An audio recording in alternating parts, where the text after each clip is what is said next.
So I'm going to talk a little bit about why we open circles and why we invoke or draw in the elements or the four quarters while we're doing ritual, or while we're holding space for a journey, or even while we're working on a person or doing a healing. One of the things is it's for protection. Another is it's claiming a space. So it's marking this territory or this space. We're calling in the sacred. So we create this circle or this space, and we're stepping into non-ordinary reality or the extraordinary. So it's this allowing of the magic to come in, or the unconscious to show itself. As much as we are a consciousness that inhabits a body, our body is our vessel. So all the things that we take in, so the sights, the sounds, the smells, the tastes, we get to interpret them then because they're in the vessel. And this is our biggest tool of understanding ourselves or understanding the world around us, because it comes through our senses, and that's how we see the world. So while we're opening space, or while we're stepping in before we do any work, if you think of it like a paintbrush, if you come in with all this stuff or this heaviness or this negativity, that you're wearing this, so that's this energy that you're in. So just maybe before you're starting any piece of work, just doing a quick visualization, or using sage, using salt, even just having a shower, stepping into the water and allowing everything to kind of wash down and wash away over you. One of the things about marking a circle as well is we're invoking protection. If I'm working with a client or on a body, I generally would circle the body 3 times. First one, connecting into just universal energy. We're the source of all things from the beginning, between time, anything from, before there's form, the thought behind that formlessness. Just the power of energy, I suppose. The second circle, then generally what we're doing is connecting into the context of, so why is this person here? So if you're doing a ritual for yourself, what is the purpose of this ritual I'm doing? Am I celebrating one of the seasonal festivals? Is it a rite of passage? Is it a greening? Is it a naming ceremony? Is it a marriage? Is it a crossing over ceremony? All of these things. So you're providing the context, you're checking in, and you're creating this space or this vessel for whatever work you're about to undertake. The third circle then that I would walk, I would be inviting in my guides, my allies, angels, power animals, whoever you're going to work with, again, for whatever piece of work you're undertaking.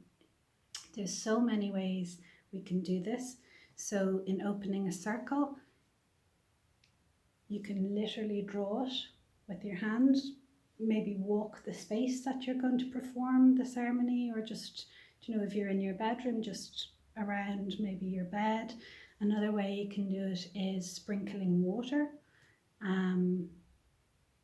You can use salt, you can use incense, you can use sound. Rattles are kind of nice, and sometimes you'll be more drawn to one sound than another.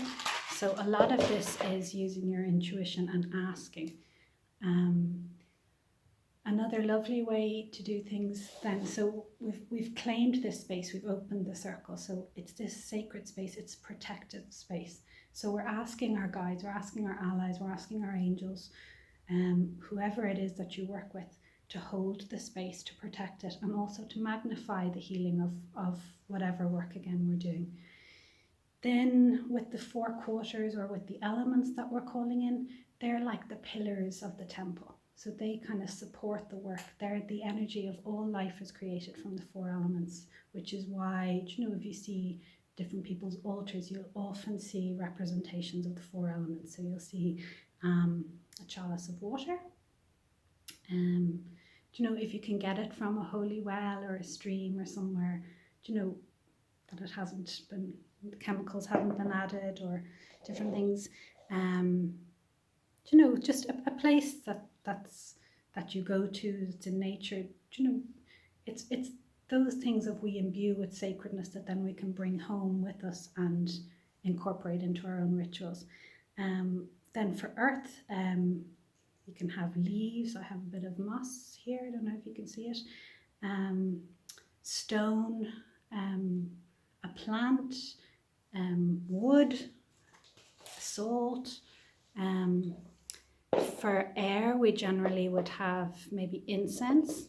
There's a little pot here with the charcoal burning, and you can add incense that you make or that you bought. And then for fire, candle. So any of these things you can create a circle with of walking around, or all four, or have them in the four quarters. And when we call in the four quarters, we're calling in the qualities of these things. So if you think about water, think about what are its properties. Think about how you can surrender in the water, how the water holds you. It brings you back almost to the time of when we were in the womb. We were held, we were supported, we can surrender. Water is also to do with renewal, to do with healing. It's also to do with emotions, relationship. The earth then, it can be about what's tangible, what's steadfast. If you think of the roots of a tree holding in, it's about nourishment, it's about abundance. There's so many things that it can be. So, we can name all of these things, but it's more than the sum of its parts. You can also have crossovers between the different elements. So then what you're looking at with air, it's the lightness of being, it's vision, it's inspiration, it's, thought forms. It's all the things you associate with being airy or being light. And then fire, you've got this really active energy, this heat, this passion, this power of transformation.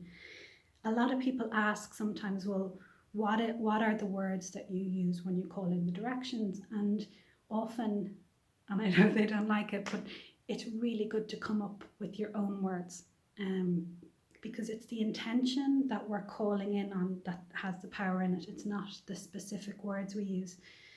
It is good to get into a habit of that there is a specific ritual you go through before you start anything. So as much as, if you're about to go in and do surgery on somebody, one of the basic things, you wash your hands, you make sure you're clean, that you're, as what's going on at the moment with coronavirus as well, is you make sure you're safe first so that you're not putting other people in jeopardy. So if you're doing a healing on somebody, if you're not dealing with your own stuff, if you're wearing all this baggage and you're putting your hands into somebody's energy field, you don't want to contaminate that energy field. So, first cleansing ourselves, stepping into this space, doing all these things where we set up this framework that we're safe, that the person is safe, or, when we're doing a piece of work, when we're journeying, when we're meditating, that place is a safe place, we're safe within it, and that nothing can harm us there. So calling in the elements, it's literally like when we create a temple or this space, it's the pillars that hold the temple or that support the whole, support the vessel, form whatever piece of work you're going to do. One other lovely way to do it is if you visualize a tree. Think of the tree, it has its roots down deep in the ground, it has its trunk here in what we call Middle Earth or the middle world, and then we have its branches extending up into the upper world or to the heavens. So using that and connecting deep with the earth beneath your feet, with the heavens above, and with the water that surrounds these islands. So taking deep breaths and breathing those things in and almost establishing that of you're at the center of all these things. And then whatever piece of work you're about to undertake, just, you're in the center, you're in the driver's seat, you're protected, you've got your seatbelt on, your hands washed, you're protected and safe and ready to go. So if anybody has any questions, you can always contact me or let me know if there's anything that you're unsure of or anything specific that you'd like answered. Okay. okay? And keep safe.